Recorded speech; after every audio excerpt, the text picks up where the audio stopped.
അസ്സലാമു അലൈക്കും വറഹ്മത്തുള്ളാഹി വബറകാതുഹു. ബിസ്മില്ലാഹിർ റഹ്മാനിർ റഹീം. അൽഹംദുലില്ലാഹി റബ്ബിൽ ആലമീൻ. അല്ലാഹുമ്മ സ്വല്ലി അലാ മുഹമ്മദിൻ വഅലാ ആലി മുഹമ്മദ്. പ്രിയമുള്ള സഹോദരന്മാരെ, സഹോദരികളെ, ഇസ്ലാമിൻ്റെ പഞ്ചസ്തംഭങ്ങളിൽ മൂന്നാം സ്ഥാനത്ത് നിൽക്കുന്ന ഇസ്ലാമിൻ്റെ റുക്നുകളിൽ വളരെ പ്രധാനമാണ് സകാത്ത് എന്ന് നമുക്കെല്ലാവർക്കും അറിയാം.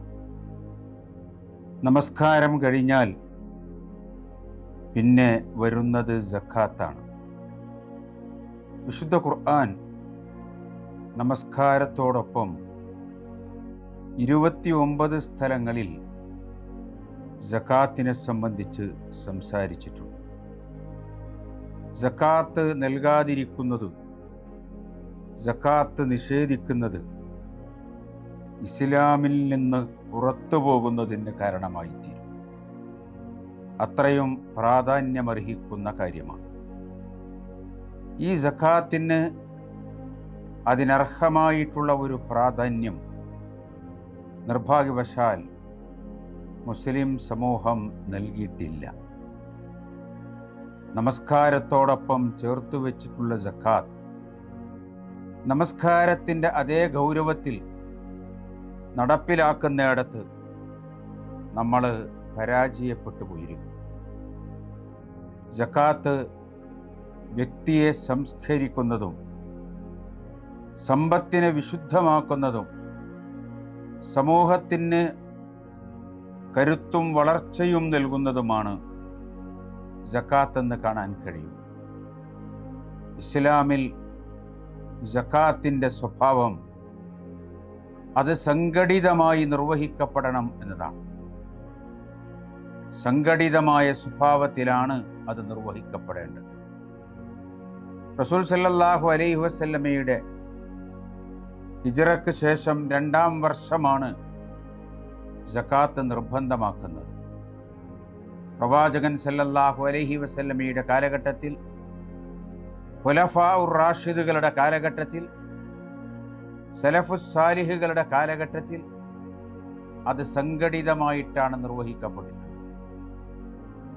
സകാത്ത്, അതുമായി ബന്ധപ്പെട്ട ഖുർആനിക ശാസനകൾ, ഹദീസുകളിൽ വന്നിട്ടുള്ളത്, സലഫുസ് സാലിഹുകളുടെ ഉദ്ധരണികൾ, ഇവ വെച്ച് നോക്കിയാൽ നമുക്ക് കൃത്യമായും അത് ബോധ്യപ്പെടും. ഖുദ് മിൻ അംവാലിഹിം സദഖത്തൻ തുതഹിറുഹും വതുസക്കീഹിം ബിഹാ വസല്ലി അലൈഹിം ഇന്ന സ്വലാത്തക സകനൻ ലഹും. നീ അവരുടെ സമ്പത്തിൽ നിന്ന് സക്കാത്ത് സ്വീകരിക്കുക. ഖുദ് എന്നാണ് പ്രയോഗിച്ചിരിക്കുന്നത്. നീ പിടിച്ചെടുക്കുക, അവരിൽ നിന്ന് നീ സ്വീകരിക്കുക. ഇപ്പൊ സക്കാത്ത് ഭരണകൂടം അല്ലെങ്കിൽ നേതൃത്വം സമ്പന്നരിൽ നിന്ന് സ്വീകരിക്കേണ്ടുന്ന ഒന്നാണ് എന്നാണ് ആ പറയുന്നതിൻ്റെ അർത്ഥം. അതുപോലെ സക്കാത്തുമായി ബന്ധപ്പെട്ട നിർദ്ദേശങ്ങൾ ഹദീസുകളിൽ നമുക്ക് കാണാൻ കഴിയുന്നത് തൂഖദു മിൻ അഗ്നിയാഇഹിം വതുറദു ഫീ ഫുഖറാഇഹിം. അവരിലെ ധനികരിൽ നിന്ന് സ്വീകരിക്കപ്പെടുകയും പാവപ്പെട്ടവരിലേക്ക് നൽകപ്പെടുകയും ചെയ്യുന്ന ഒന്നാണ്. ധനികർ നേർക്കുനേരെ പാവപ്പെട്ടവർക്ക് നൽകുന്നു എന്നതല്ല, മറിച്ച് അത് സ്വീകരിച്ച് നൽകപ്പെടുന്ന ഒന്നാണ്. സകാത്തിൻ്റെ അവകാശികളിൽ, ആ 8 അവകാശികളിൽ വളരെ പ്രാധാന്യപൂർവ്വം ഫുഖറാ, മസാക്കീൻ കഴിഞ്ഞാൽ പിന്നെ ഖുർആൻ എണ്ണുന്നത് വൽ ആമിലീന അലൈഹ എന്നാണ്. സകാത്ത് ശേഖരണത്തിനും വിതരണത്തിനും വേണ്ടി ജോലിയെടുക്കുന്ന ആളുകൾ, അവരുടെ ശമ്പളവും മറ്റും സക്കാത്തിൽ നിന്ന് എടുക്കാവുന്നതാണ്, എടുക്കേണ്ടതാണ് എന്നാണ് ആ പറഞ്ഞതിൻ്റെ സൂചന. അതുപോലെ നമ്മുടെ ബഹുമാനപ്പെട്ട പള്ളി ദർസുകളിൽ വളരെ പണ്ടുകാലം മുതൽ തന്നെ ഇന്നും തുടരുന്നുണ്ട് പഠിപ്പിക്കപ്പെടുന്ന അഖീദയുടെ ഗ്രന്ഥമാണ് ശറഉൽ അഖായിദ്. അതിൽ മുസ്ലിം ഉമ്മത്തിന് ഒരു ഇമാം ഉണ്ടാകണം, ഒരു നേതൃത്വം ഉണ്ടാകണം. ആ നേതൃത്വം ഉണ്ടാകേണ്ടതിൻ്റെ ആവശ്യകത പറയുമ്പോൾ കുറേ കാര്യങ്ങൾ എണ്ണിപ്പറഞ്ഞിട്ട് വഅഖദി സ്വദഖാതി, അവരിലെ സക്കാത്ത് സ്വീകരിക്കുന്ന ഒരു ഇമാം. വീണ്ടും കുറെ വിവരണങ്ങൾക്ക് ശേഷം പറയുന്നത് വഗൈറു ദാലിക മിനൽ ഉമൂരി ലത്തി ലാ യതവല്ലാഹ ആഹാദുൽ ഉമ്മ, ഉമ്മത്തിലെ വ്യക്തികൾക്ക് സ്വന്തമായി നിർവഹിക്കാൻ പറ്റാത്ത ഇതുപോലുള്ള കാര്യങ്ങൾ, ജുമായും പെരുന്നാളും സക്കാത്തുമൊക്കെ സംഘടിതമായിട്ട് നിർവഹിക്കണം ഇമാമിന്റെ നേതൃത്വത്തിൽ എന്നാണ് ആ പറയുന്നതിൻ്റെ അർത്ഥം. സക്കാത്ത് വളർച്ചയാണ്. സക്കാത്ത് നൽകുന്ന ആൾക്ക്, സമൂഹത്തിന് സക്കാത്ത് നൽകുന്ന സമ്പന്നന്റെ സമ്പത്തിൽ വളർച്ചയുണ്ടാക്കുന്ന കാര്യമാണ്. അതിമഹത്തായ പുണ്യകർമ്മമാണ്. ദാരിദ്ര്യ നിർമ്മാർജ്ജനത്തിന്, സാമൂഹ്യ പുരോഗതിക്ക് ഇസ്ലാം നിശ്ചയിച്ചിട്ടുള്ള ഫലപ്രദമായ ഒരു വഴിയാണ്.